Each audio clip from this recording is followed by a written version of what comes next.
Kayo ba ay nagmahal ng tunay? Totoo ba ang pag-ibig?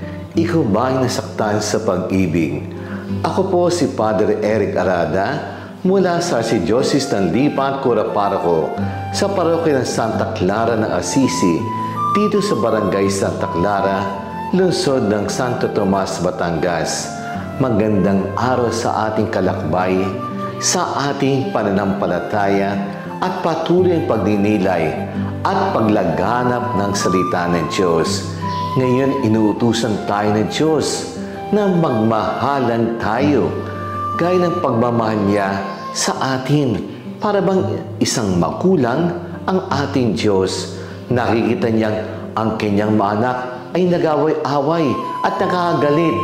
Napapansin niya sa mga tao, hindi nag-uusap at nagtatanim ng sama ng loob sa isa't isa.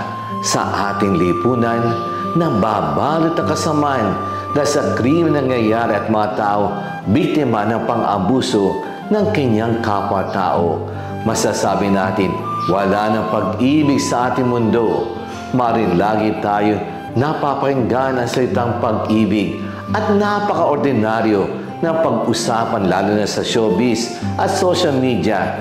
Nais nating pagnilayan tunay ang pag-ibig ng Diyos na gagamitin natin sa ating kapwa-tao.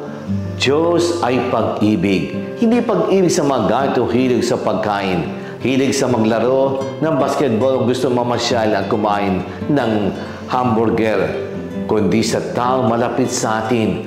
Pag-ibig sa magulang o sa anak, dadaloy ang pag-ibig ng Diyos sa atin at magbabahagi sa iba. Malaya natin ibibigay at hindi naghahanap ng kapalit. Libre. Madalas mahalin mo ako, mamahalin din kita. Kung mahal mo ako, ibili mo ako dito at iyon. Dapat may kabayaran at kapalit. Maling pag-ibig. Nagmahal si Jesus at inututo rin tayong bilang kanyang mga kapatid at kaibigan. Hindi parang ATM. Bigyan mo ako ng ganito, parang utusan o alipin. Gawin mo yan at hindi parang magbaba sa iyo. Simpleng respeto at paggalang ang turing mo sa Kanya. Paano ba nagmahal si Jesus? Lumabas si Jesus sa kanyang sarili at inabot sa paglilingkod sa kapwa. Hindi sarili kundi sa ibang kapwa. Para sarili muna ay hindi pag-ibig yan. Pagtanggi sa sariling luho, gustong ginawa kapakanan para sa pagtulong sa ibang nangangailangan.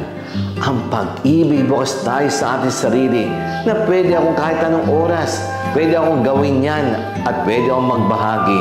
Hindi yung sasabihin, nako, busy ako, wala akong oras, hindi ko kaya yan. Sa iba na lamang at wala akong maibibigay. Pag nagmahal tayo sa Diyos, ay kailangan ang pagtanggi sa pag-ibig ng mundo. Not to love of money, not to love of success or vanity, and power. Maging sikat ang Diyos at hindi ang ating sarili. Magandang halimbawa ang isang benefactor na nagbigay ng malaking halaga. Sabihin nyo, sa Diyos kayo nagpasalamat at hindi kailangan malaman kung sino ako. Instrumento lang ako. Akala ng iba, nagmahal ng tunay ang Diyos, pero sa totoong pag-ibig sarili lamang dahil nagmamalaki sila pag nasaktan tayo habang nagmamahal. Yan ang may naibigay na bahagi ng ating sarili at natural lang. Sabi ng Mother Teresa, love and give always until it hurts no more. Ang masarap sa pag-ibig ng Diyos dahil kahit sino man tayo sa kabila ng pagkukulang kasalanan kainaan ay tinatanggap tayo at minamahal na lubusan. Let us pray. Eternal God, in these moments of quiet, we thank you for your presence in our lives. We thank you for all the testimonies of your profound love for your children. We especially thank you this day for the Holy One, Jesus. We thank you for His humility. Amen.